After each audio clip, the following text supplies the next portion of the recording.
I've got 5 trolling motors laid out on the bench in front of me, and I lined them up on purpose. Cheapest on the left, most expensive on the right. $400 at one end, right around $2,000 at the other. Same job, all of them. Push a small boat around a lake quietly, all day, on a battery.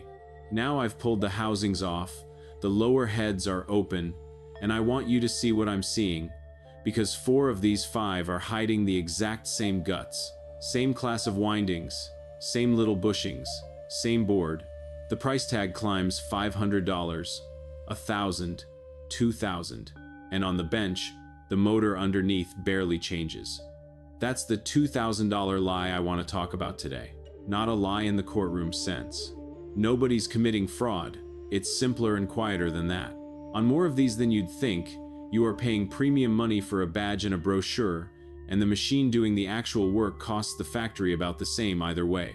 Now, before I go one word further, let me say this plainly, because it matters. This is general information from one working marine surveyor, not a professional survey or financial advice, and always have a boat independently surveyed before you buy. What you're about to hear is one man's read of a bench full of motors, not a promise about the specific ones sitting in your garage. Here's why this lands on you and not on some abstract buyer. Right now, this summer, you're standing in the aisle or scrolling a listing, and there are 2 trolling motors in front of you that look almost identical from the outside. Same thrust number on the sticker, same shaft length.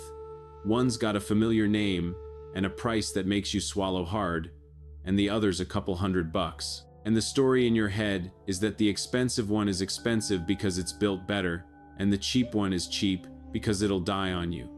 Sometimes that's dead right, and sometimes you're about to hand over $2,000 for the same motor that's inside a much cheaper unit, dressed up in a nicer housing, with a screen bolted to the top. I want you to be able to tell those 2 situations apart, because the difference is your money. I survey boats for a living. Buyers hire me to crawl through a hull and a rigging and find what's wrong before the money changes hands, and a bow mount motor is part of that walkthrough more often than you'd guess. And what I've watched happen in this corner of the market is a pattern, not a villain. When a whole category of product gets popular and the buyers stop asking what's inside, the cheapest way to make the number look good is to cut where nobody looks. Not the housing, not the screen, the windings, the bearings, the seal, the parts you'd have to take a saw to the thing to ever see. That's not one bad company. That's what happens to any market when the customer buys the outside and never sees the inside. So stay with me, because I'm going to take these 5 in order, low price to high, tell you honestly who each one is right for, show you what's actually inside, and tell you which single one on this bench earned its money. I'm Sam Holloway. Let me set the ground rules on what we're even looking at, because the whole thing turns on 2 words, and I want to gloss them plain so nobody gets lost. First word, the stator. That's the ring of copper wire windings inside the motor that actually makes it turn. When electricity runs through that wire, it makes a magnetic field. The field shoves against the magnets, and the shaft spins the prop. The wire in that ring is the heart of the motor. Second thing, brushed versus brushless. A brushed motor uses little carbon blocks, called brushes, that physically rub against a spinning part to feed it power. They wear down, they make heat. They're the old, cheap, proven way. A brushless motor does the same job with electronics instead of rubbing carbon, so there's less friction, less heat, and nothing dragging itself to death inside. Hold those 2 ideas, wire and brushed versus brushless. Everything today hangs off them. First motor, the $400 one on the far left. This is your budget transom mount. The kind of small brushed motor a brand like Newport or Haswing sells by the boatload, and I've got one open here. Let me be fair to it first, because it deserves it. For a kayak, a john boat, a little aluminum rig on a calm pond on a Sunday, this is plenty of motor. It's light, it clamps on the back in 2 minutes. It's cheap enough that if you drop it in the drink you don't cry too hard, and thousands of people get real use out of these every season. I'd never tell a fella on a small pond he wasted his money here. That's the honest floor. Now look inside. The windings on a lot of these budget brushed units aren't solid copper, they're aluminum, or something called copper-clad aluminum. An aluminum wire with a thin skin of copper over the top so it looks like copper if you glance at it. And here's the mechanism. This is the part that matters. Aluminum carries electricity worse than copper, which means for the same work it runs hotter. And heat is what kills a motor. 60% of electric motor failures trace back to overheating. That's not my number. That's the standards people who study nothing but motor failure. So a hot running budget winding under a hard load all day, season after season, is a motor living closer to the edge than a copper one. What does that cost you? Not much up front. That's the point of it. But push this little motor hard against wind and weed all day and it'll fade, it'll get hot, and eventually it'll cook. My verdict, and I'll market opinion. For a small boat on calm water, buy it and enjoy it. It's honest for what it is. Just don't ask it to be a serious motor, because inside, it isn't one. But hold on, because the next one is where the trouble really starts. Second motor, and this is the one that gets people. Call it the $700–800 range. A mid-price brushed unit, familiar name, nicer housing, maybe a wireless remote. Looks like a real step up from the budget one. Feels like it in your hand. And here's the fairness beat. The outside genuinely is better. The mount's sturdier, the shaft's better, the controls are nicer. But I've got it open, and I want you to look at the windings with me. Same class of wire as the cheap one. Aluminum or copper-clad. The step up in price bought you a better wrapper and better controls, and the motor at the center of it, the part that determines whether this thing lasts 10 years or 3, is built to the same budget. Now, the box on the shelf says marine grade, it says heavy duty, and the bench says a $15 bushing and a light gauge winding.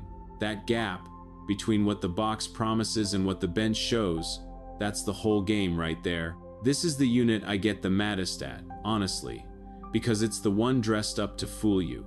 The cheap one at least tells you it's cheap. This one charges you twice as much and hides the same heart under a nicer shell. My verdict.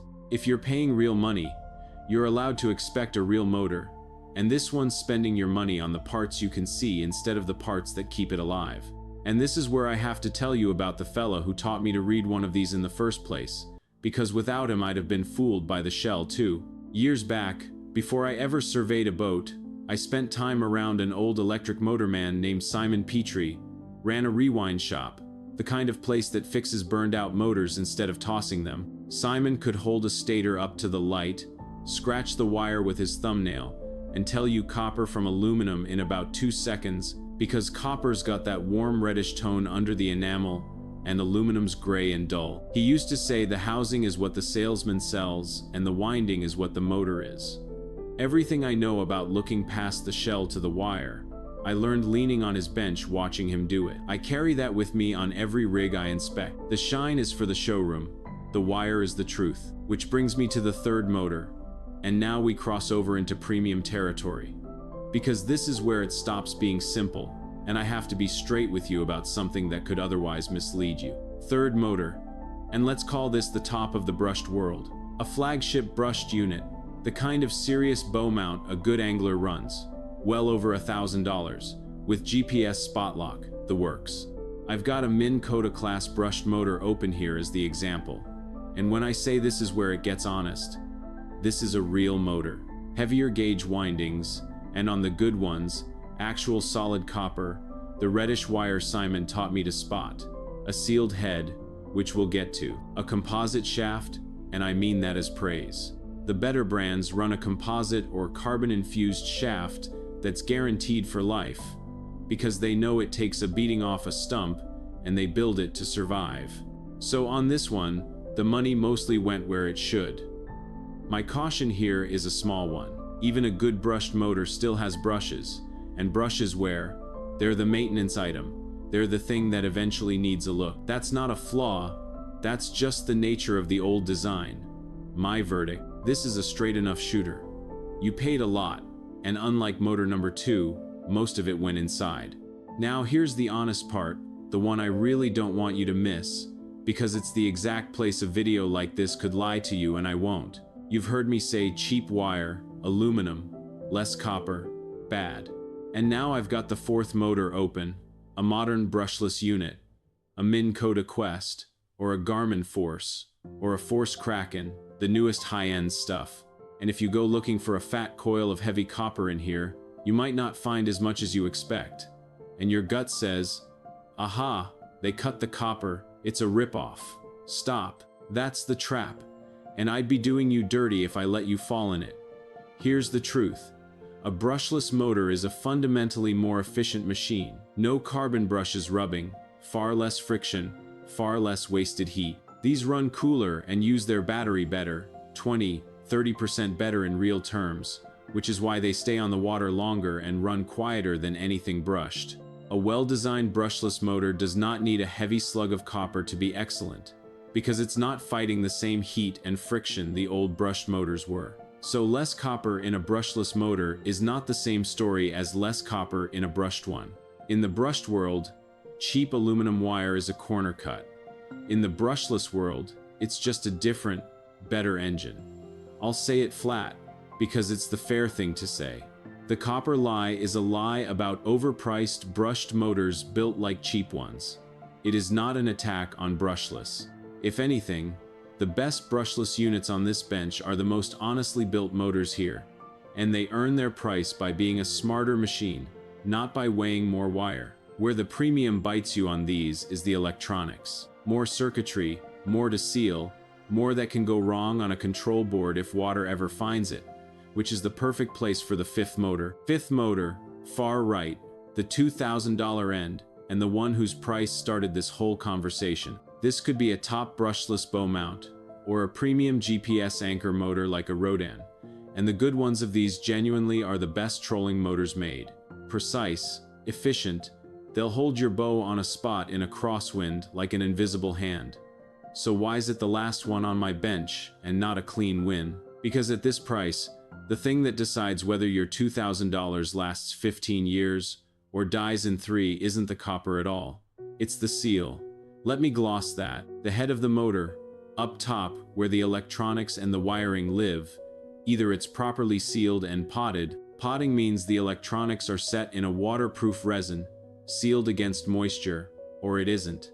And water intrusion is the real killer of marine motors, bar none. Not worn copper, water. A pinhole where the shaft enters, a seal that lets go, a control head that wasn't potted right, and the most expensive, most efficient motor on this bench turns into a $2,000 paperweight the first season water gets in. The premium ones seal it properly, the pretenders. The ones charging premium money without the premium build. Skimp exactly there, because you can't see a seal from the aisle. So my verdict on the top end is calibrated. A genuinely good, well-sealed brushless or GPS anchor motor is worth the money if you fish hard and often. But $2,000 alone does not guarantee you a sealed head. The number on the tag tells you nothing about the one thing that matters most, and that's the whole trap in a sentence. Now let me tell you about a man I'll call Cal Whitfield, because he lived this exact lie and it cost him. Cal paid right around $2,000 for a bow mount. Top of his budget. Proud of it. The good name on the side. Ran it 2 seasons, and it started running hot and weak. Then one day, it just quit and started smelling like an electrical fire. He brought the head to me to look at before he argued with anybody, and we opened it up on this same bench. And the windings inside. Light. Aluminum class wire, the reddish copper shine nowhere to be found. Runs so hot it had cooked the enamel brown.